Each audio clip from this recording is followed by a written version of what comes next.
There we go. We're live. Happy New Year, everybody. Live here on Facebook for the What's on at Elephant and Castle Facebook page. Joining me today is the awesome Melike Sabak, who is a clinical psychologist, and they are here to talk about what they do. I've spent this morning going through their website, and it's pretty cool, awesome stuff, Melike, that you do. But first of all, let's just say Happy New Year. How are you doing? I'm doing great. Thank you, Nick. How are you? Yeah, I'm really good. Thank you so much for joining me. All morning I've been really excited to be able to talk to you because, we're starting out on the new year, and you're a person who has got some pretty heavy qualifications, to say the least. You're a pretty impressive person. So can you tell, the community a little bit about who you are and what you do? Okay. My name is Melike Sabak, and I'm 32 years old. I'm originally from Istanbul, Turkey, and I moved here, to London approximately 3 months ago. I'm still in the honeymoon phase with London currently, and I love it here.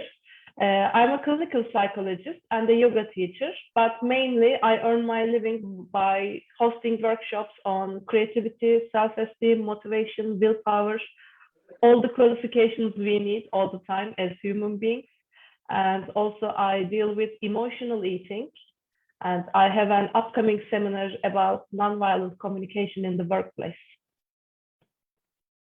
I looked through your website, and I'm glad. Let's talk about the emotional eating in a little bit, because that's something that I'm finding I have to deal with right now. But there's also this idea of design and creativity, and then your motivational life self-improvement program. So there's those three different elements of what you do, and I want to kind of get a little bit more into it. But what's your journey with regards to studying psychology, and then also getting into the kind of the spirituality of yoga practice? How did the two kind of intersect for you? Actually, it all began in 2012. Before 2012, I was an atheist, and I was a Freudian. I was studying marketing, a very different person I was from who I am today. Then in 2012 summer, I went through some transformation. I had some depressive episodes, and while I was looking for a cure for myself, I found myself in psychology books in the field of psychology, and I was asking these ancient questions to myself, such as, what is reality? What do we live for? What is the meaning of our lives? And I ran into some great men throughout history, like Plato, like Socrates, like Carl Gustav Jung, asking the same questions. Then I followed their lead.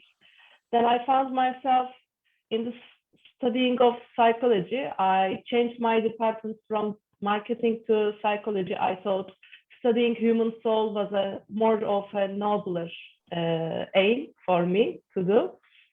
Then I changed my department to psychology, and I was studying with scholarship, and getting a double major would be free for me. Then I wanted to get this also, so I also studied sociology as a double major. Then I find myself quite in a spiritual place. I attended the yoga class, and I still remember after the yoga class, I told myself, this is the best thing I did for myself ever. Then I decided to stick with it. And I have been doing yoga since 2013, and I have been a yoga teacher since 2017. So in 2012, to sum up, my journey shifted greatly to somewhere spiritual and somewhere philosophical somehow. I went through the dark night of the soul, as some of you may know the term. And from dark night of the soul, I exited that place with great insights regarding my life, regarding reality, regarding life in general.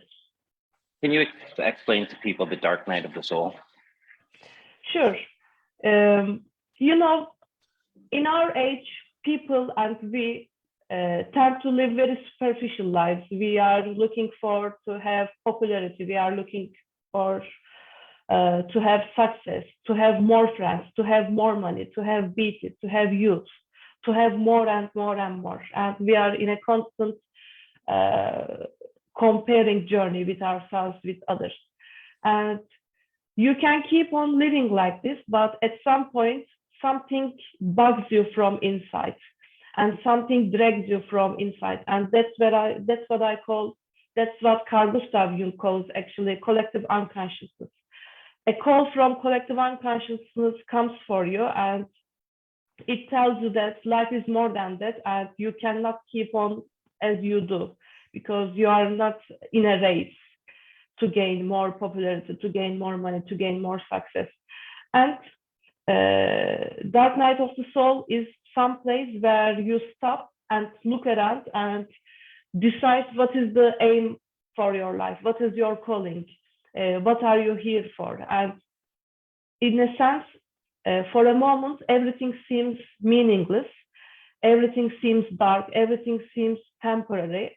But if you manage to get yourself out of that place, you get the archetypal powers for yourself, as in Carl Gustav Jung terms again. You get the ancient powers with yourself. You get to awaken the parts you didn't know about yourself. Dark Night of the Soul is just like a dark period of night is where the sun comes before. And it is some place that sun will come out, but you are still in the night place, you are still in the dark place, and you are looking for somewhere to go. And as in dark, you don't know where to go. And the guidance only comes from within, and you listen to the teacher within meanwhile. There's a lot to unpack there, because I want to get into a little bit of Carl Jung too. But I, as you speak about the dark night of the soul, I think about how I was living my life for many years, and it seemed to me that it wasn't just one moment in time. It was like an elongated period of time of darkness, and that was through many years of just not knowing and always trying to come up with the answers in here, but never really looking in here. And as you said, we have to go within to find the self, is to go in. And then you mentioned Carl Jung, the collective consciousness and collective unconsciousness. Could you let's get a little bit more into kind of Carl Jung, because I wonder if he would actually be a yoga teacher today if he was around. But talk about the collective consciousness. So how can I put this? Sigmund Freud came up with the term personal unconsciousness, and it was a revolutionary thing for us humankind to meet into. And Carl Gustav Jung says, as a species, we share a common knowledge. We share a common bank of information, if you may say. And as we progress evolutionary, physically, we can see the physical evolution in our bodies, right? We have a thumb, we have wisdom tooth, we have traits of brain from mammalian brain, etc. So, and we have our DNA and genetic makeup. So we can see the imprints of physical evolution in our bodies. And Carl Gustav Jung said, there is the physical side of the body and there is the spiritual side of the body, spiritual side of life. And he says these are the two faces of the same coin. It's not more mystical that to have a spiritual side than the physical side. And if we delve into the atoms, actually we can see that an atom is something very spiritual, because 99.9% of an atom is void, is space. We still don't know what constitutes physical reality also. So that is one thing. And Carl Gustav Jung says we also share a lineage of spiritual evolution, a psychological evolution. Think of the millions of ages humankind went through, and these spiritual evolution leaves an imprint in the mind, in a place called collective unconsciousness. And we can see the signs of collective unconsciousness in tribes, in fairy tales, in stories, in religions. We all seem to have to share a similar pattern. For example, Joseph Campbell, a great mythologist, put this out in a very brave way, that he said we share a common heroic pattern, hero's journey in all tribes and nations stories. So collective unconsciousness is the place where archetypes live, and we share our common knowledge about being a humankind. You know, we made wars for ages. We made peace for ages. We listened to the stories of reincarnation for ages, and we loved for ages. So all these common human experiences leave a common print in our mind, in the collective unconsciousness, and we get to be affected by it, actually. In terms of the evolutionary experience, you look back at ancient times. Humanity was far more spiritually awoke than we are today. There was a lot more ceremony that was going on. There was tribal ceremonies that happened with ayahuasca, and with the Mama Earth ceremonies that were present. And that now we live in a world today where it seems like we're all individuals, as you talked about at the beginning, wrapped up in this idea of self and what do I need to make myself feel better, which would be a new suit or a new car, or always looking externally to try to fix an internal problem. Where do you think the disconnect started? Where do you think that humanity went from an awareness, a worshiping of the stars and alignments, to where we are today? Where did the disconnect really start to come in terms of our human evolution? I think this is a great question. I think we began disconnecting from our true nature, and we delved into this dualistic point of view where there is the mind and there is the body, there is physical reality, and mystical reality is out there somewhere else, is out there in space, and we just live in this mundane physical world where no magic exists. Actually, but quantum physics tells us nowadays real magic does exist. You put it this way, that we are individuals, we have our own body, we have our own lives, agendas. But in reality, in pure reality, we are not individuals. We are not disconnected from ourselves. We may seem as two separate bodies at the moment, but our interconnectedness is beyond our perception, actually. So the ancients knew about that. Ancients knew that a reality of a star is tied up to reality of myself, and reality of a flower is tied up to reality of the sun somehow. And ancients paid a great attention and respected this reality, this fact, actually. But modern man, after industrial civilization, disconnected from our true nature, and we put the mystical, we put the magic beyond. And this is where we are wrong, because physical reality, our everyday lives, is filled with spirituality, filled with transcendence stuff, actually. So I guess this is where we are wrong. We think we are separate from each other, but we are not. Yeah, that was one of my things throughout my entire life, is just feeling separate and different. And I had this kind of overwhelming sense of it just being different and not feeling connected and not feeling part of anything, really. Even though I played, team sports, I felt very much alone inside of a changing room. And what I do know now is it was this kind of a spiritual disconnect that I had from my fellow human beings. And when I talk to people, Melike, about the disconnect, it's really easy for me to say, this happened when men discovered money and power, and how kind of small groups of powerful, richer people could control the masses through, financing and taxation and physical brute force. And then this idea of us being in an age of darkness, so you look back at the Mayan calendars and the cycles of golden ages to the dark ages, and how succinct they were with the Egyptians and what the Egyptians were doing with the creation of the pyramids. And that, how could we create the pyramids in dark times when actually they were spiritually woke, sacred, feminine, powerful times.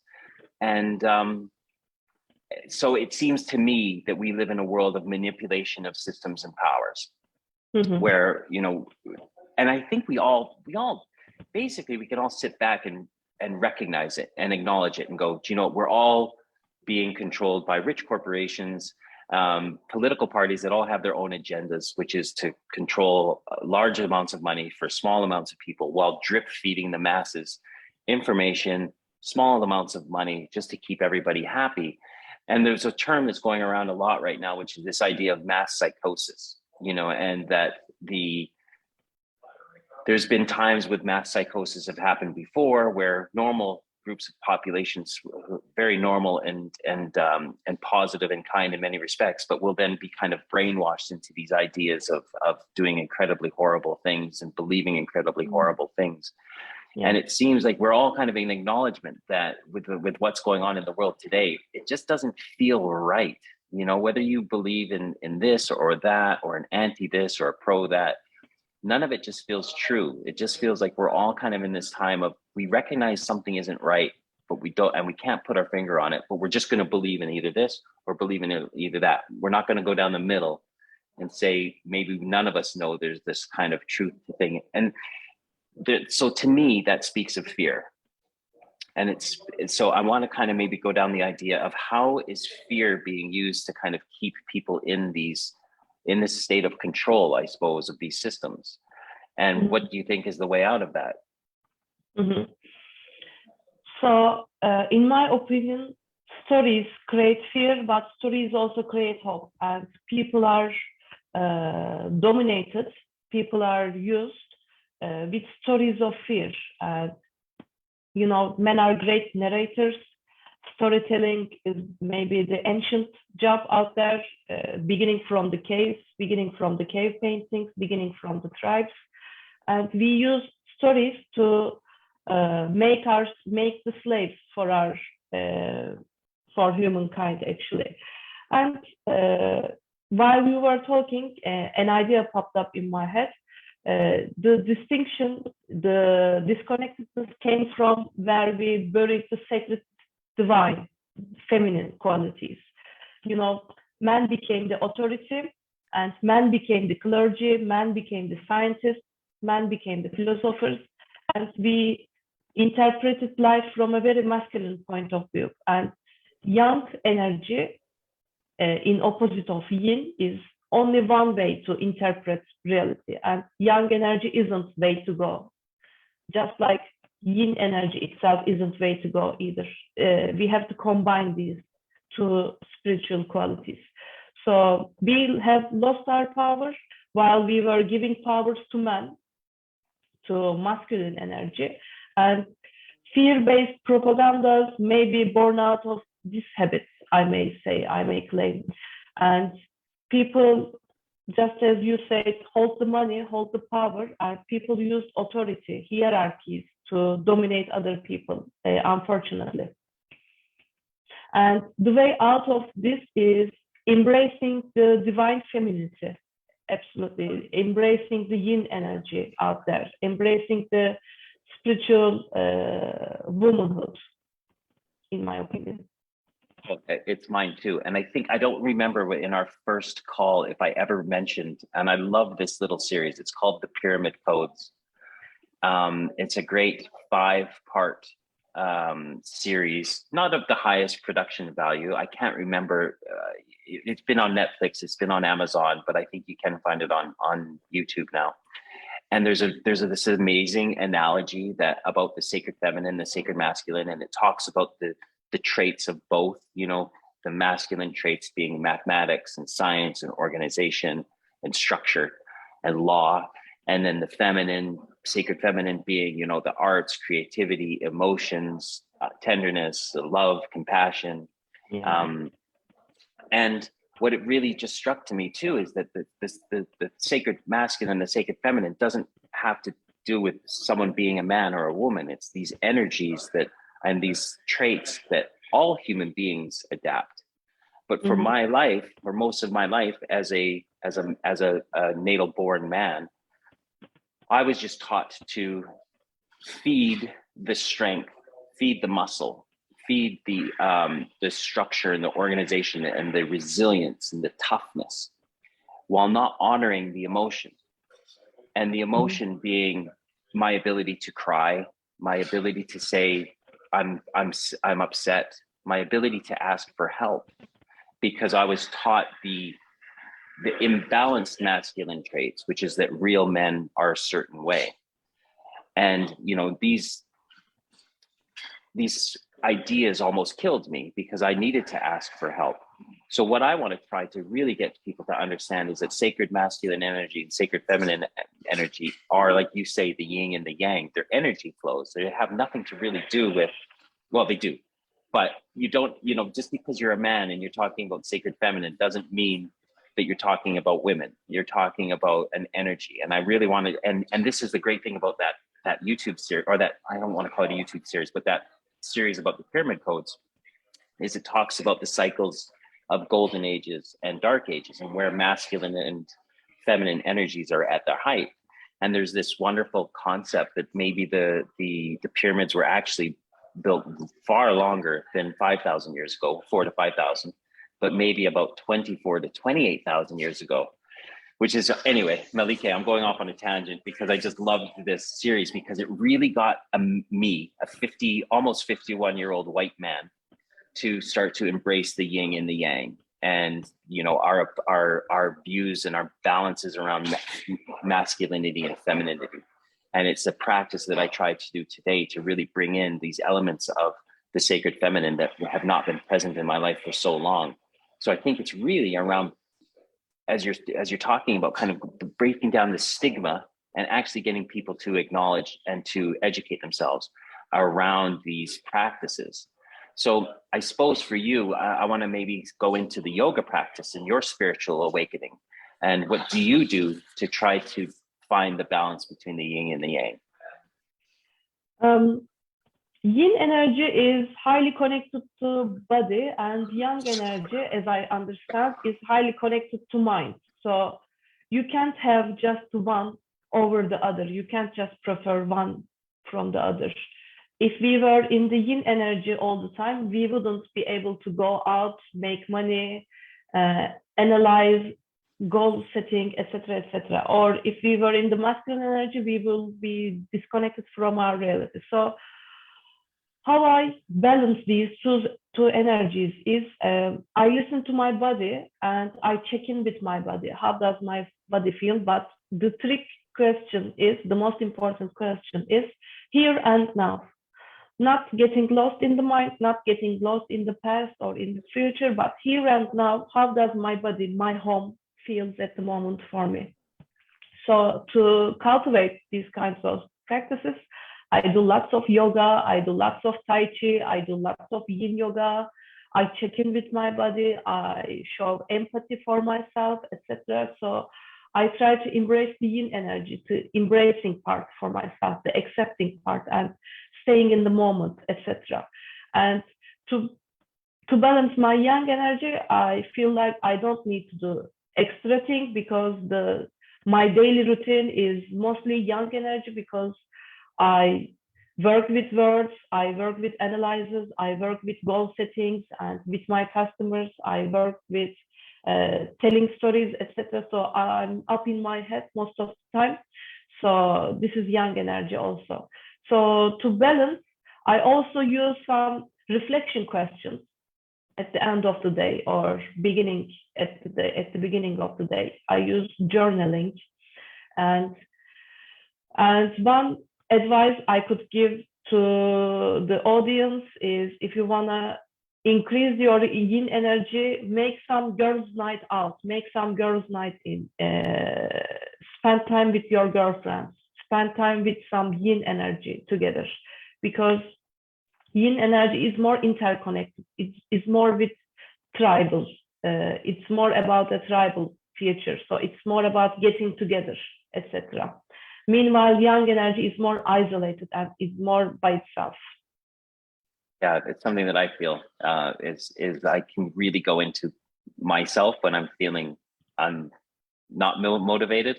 And I think that's the thing, is that, we're all starting the new year with trying to begin new routines and new resolutions. And it can be really scary. It can be really, scary to think about, oh, I want to change my eating habits because I want to, as a 50, like I told you again, I don't know why I keep repeating my age, but, I'm getting older and I have people in my life who are younger than me and where I want to be around them. I want to be around as long as I can. And the thing that keeps coming back to me is I have to look after my body and what I put in it, and honoring the body as a temple, as but again, that's something that in terms of sitting in masculine energy, I don't reflect inwards. I'm looking at kind of external stuff. I can't get into what do I need today to really make sure that I look after my body in terms of hydrating and eating good food and having good exercise. And Melike, I mean, it's really easy for me to say, I'll do it. I'll put it off. I'll just do it tomorrow. The motivation thing is what I want to get into, because it's one of the things that I really popped up on your website is how do you motivate people who know they need to make the change? I recognize that I'm not eating properly, and I know that food is such a big important thing to life longevity. But the motivation around me, actually, the difference between knowing it and doing something about it is hard. But even though I thought, this year, it's before the new year, I was all ramped up and ready to go. And then as soon as we clicked into 2022, I went into fear again. So I'm lacking in motivation and doing things that I know I need to do. Yeah. How do you treat that one? Yeah, it is hard. It is hard. I agree with you, because it's all about internalizing our decisions. It's so easy to say, I will do this, I will do that, I will be a different person by night, etc. But it's something different to feel it in the body and to commit yourself 100%. So my first cure would be advice of be humble. What do I mean by this? We are looking for high goals, high aims, high changes, big changes, drastic changes in a little time. Like, I will eat healthy from now on. What I tell my clients is, first of all, be humble to aim lower. Not I will eat 100% healthy of all the time, but aim that my next meal will be 70% will be more healthier than what I ate yesterday. So one should be humble to take baby steps, and one should be humble to be able to say, I want to make this little change for myself, because we overrate what we can do in a day, but we underrate what we can do in a year. So what can we do in a day is something really little, but the change happens here and now. We cannot change in the future. We cannot change in the past. So one of my friends had told me that the best diets are written when you are feeling full. When you are feeling full, when everything is okay, you can write a perfect diet for yourself. But the change happens here and now. So how do I motivate my clients? I use the benefit of nonviolent communication. I make them connect with their emotions, with their feelings, which addresses us again to the yin energy. And when you are connected to your feelings, you can get an idea about what's going on in yourself and what needs do you require to build this habit. Do you need clarity? Do you need support? Do you need acceptance? Do you need physical comfort, etc.? I don't know at the moment. So what I advise people to realize your feelings, and if it's not a comfortable feeling, make that feeling lead to your need and fulfill that need just to get to your aim, etc.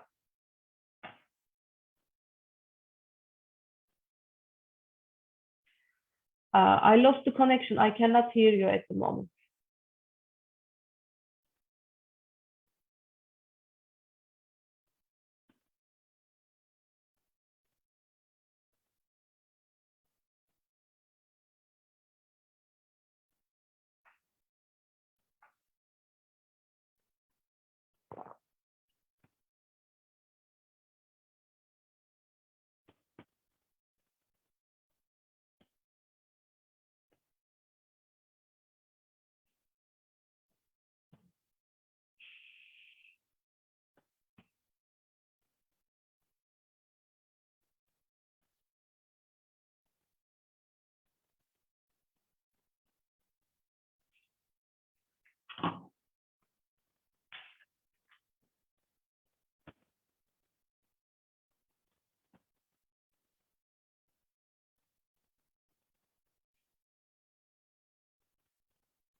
You there?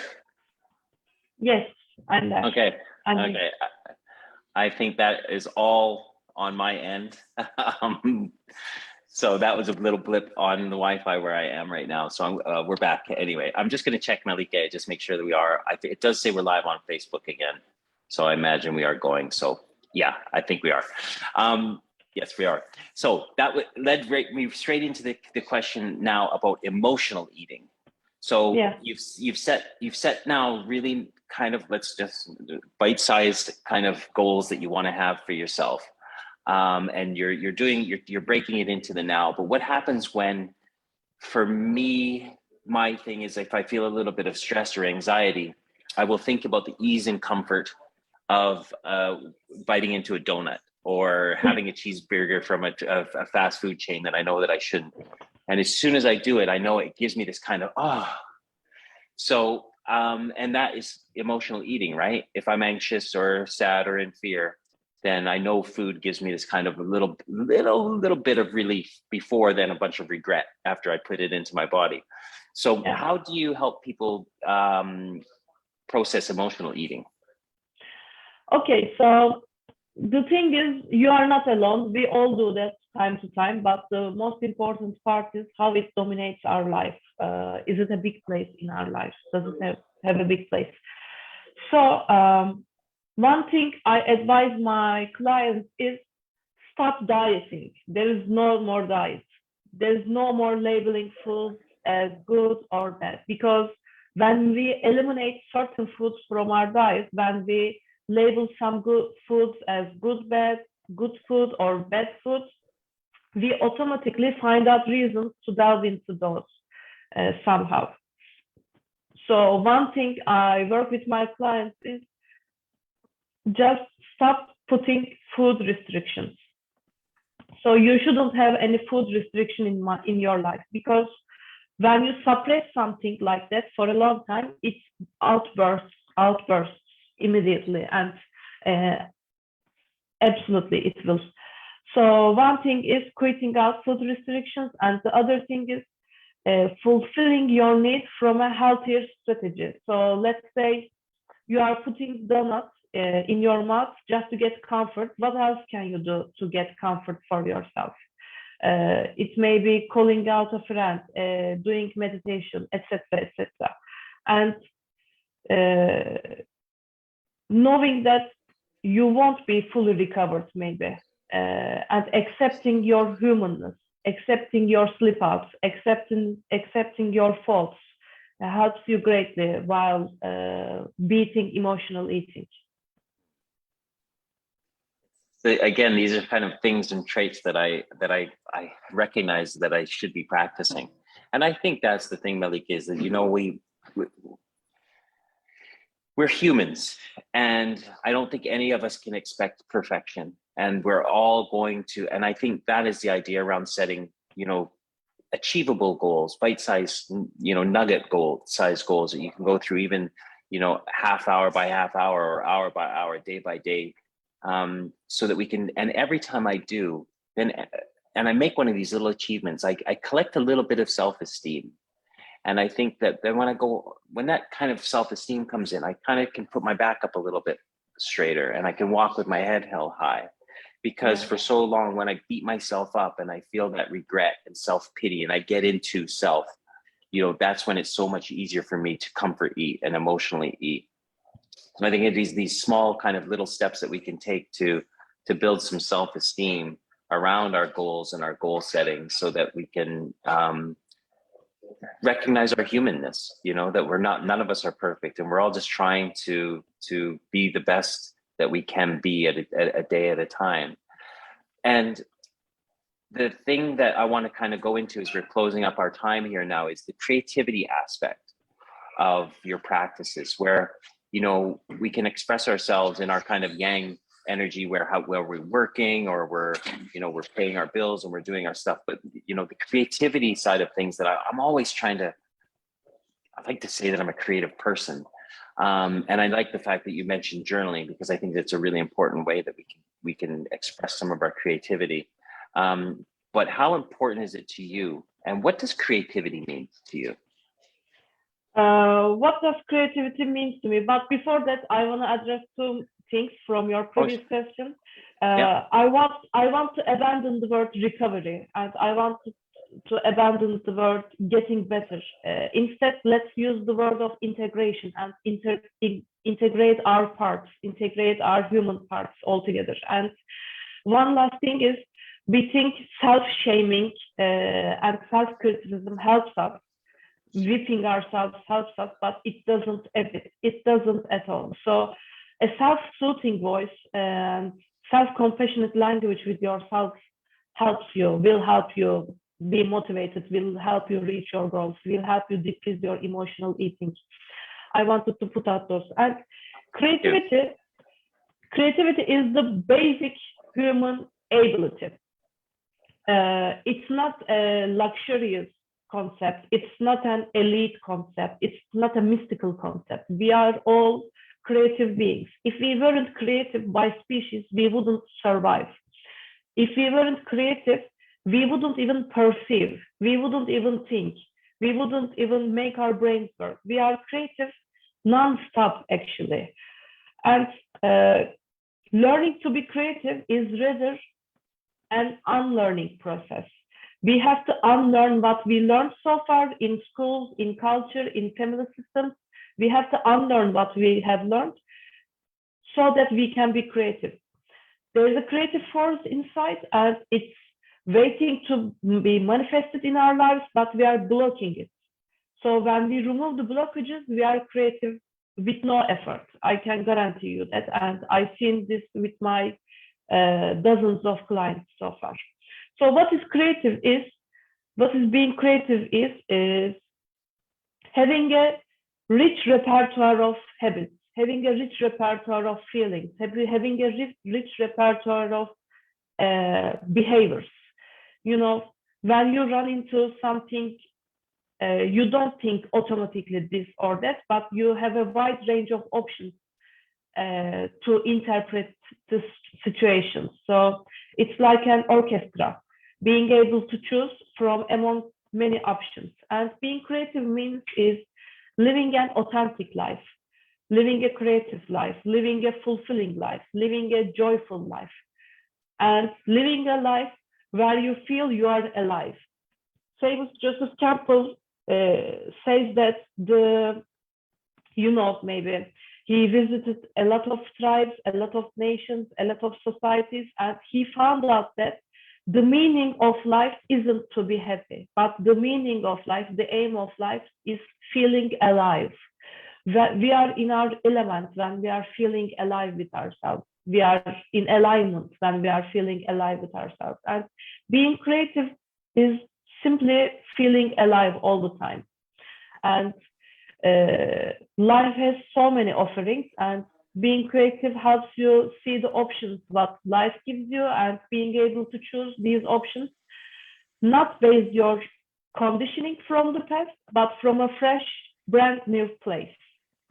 I think we should kind of just talk a little bit about Joseph Campbell and the work that he has done, and the become the hero of your own life story, the journey that he has. Because what I want to take out of this is that this is, we're here for a finite amount of time. And what are we going to do while we're here? And if someone were to say to me, Nick, what is the meaning of life? I don't know what your version is, or Joseph Campbell's version is to feel alive, etc. But my simple version is just to help other people. Mm-hmm. Because and in that is my creativity. If I can get out of my thinking to go, what can I do to contribute to the world today by helping my fellow human beings rather than take from them? Because this is the why we grew up, why we evolved in tribes, was to contribute to our organization, our tribe, our clan, rather than to take from it. And now we live in a world where we seem like we have to try to take this stuff to try to fill the inside again. And I think it's been this journey of going in and challenges. And I think the Lord of the Rings is the really good one. Where Frodo he's in the Shire and he's not feeling really good. He's just feeling a little bit restless, and he's presented a challenge, and he's given his fellowship of people to support him to go into the dark woods, to have all of the challenges and the tasks where he meets his ultimate fear and conquers the fear, collects the gold and brings it back to the Shire and shares it. So we're always on we're on this hero's journey, and we can be and I think I don't want to use the word ownership, but it's about taking ownership, I guess, of our lives and saying, I'm going to try to just be the best version of myself that I can be today, and I can try to contribute things to the world rather than take things from the world. Your quick little kind of idea around Joseph Campbell and the hero's journey. It's a great map. It's a great story. Actually, we all go through hero's journey in our daily lives. We see an advertisement, we go after the product, we take the product, we use the product, etc. So this is one simple hero's journey. Or going to meeting up with a friend, it's also a hero's journey. The most important thing for me in hero's journey is there will be thresholds, and thresholds are natural part of life. It's in the natural flow. But as human beings, we tend to run away from the thresholds. We tend to escape from thresholds and go back to where we came from when we meet with a threshold. But threshold is like a monster you fight in a PC game, a computer game, so that it will bring you to the next level.